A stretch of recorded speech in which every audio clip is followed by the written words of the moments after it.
Hi, I'm Paul Wilson from Newman Valley Dairy. Welcome back to the Cheese Kitchen. In the previous episode we made some bloomy white mold cheeses, and today Kat is going to make us a delicious cauliflower and white cow salad. What's the difference between a Brie and a Camembert? Bries traditionally come from an area in France called Meaux. Camembert comes from Normandy. Yep. Generally Camemberts tend to be smaller format cheeses and Bries tend to be larger. In terms of the science and the art of making cheeses, they're exactly the same. So today, Paul, I'll be making a cauliflower and cheese salad. So first of all, what we do is we cut our cauliflower down into sort of bite-sized florets. This is to maximise caramelisation you'll get when roasting and to just quicken everything up. I'll just pop my pan on to quite a high heat. So now that our pan's nice and hot, I'll pop in a bit of olive oil.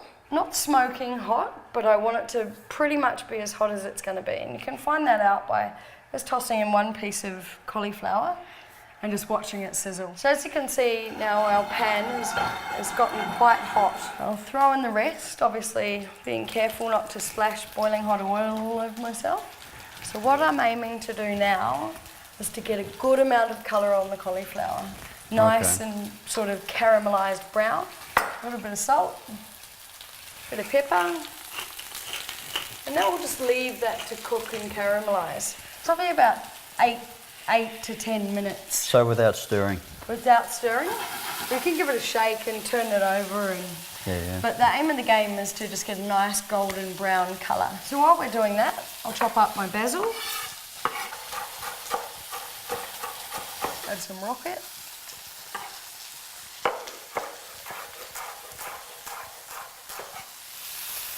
If you find the cauliflower isn't getting brown enough, a little bit more olive oil is going to help it. So and keep that going.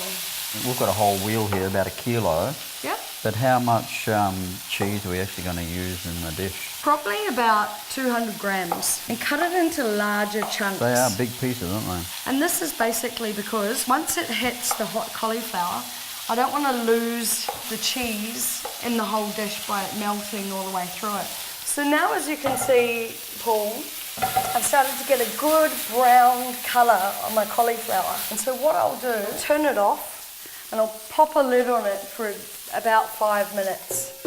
And what that'll do is continue to caramelise along the bottom of the pan. Yep.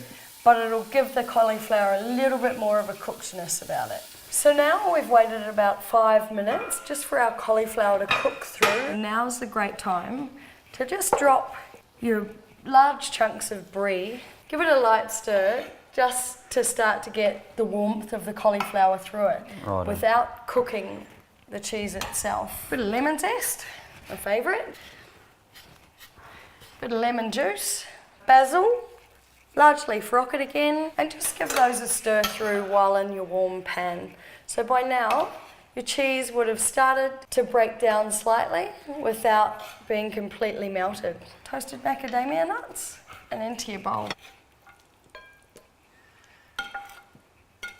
Sprinkle with the rest of your rocket and basil, macadamia nuts, Nigella seed and toasted sesame seed. Okay, that looks delicious, Kat. I can't wait to eat it. Yeah, thank you very much. It's been fun. Thanks for tuning in, and we'll see you next series of the Cheese Kitchen. Thank you.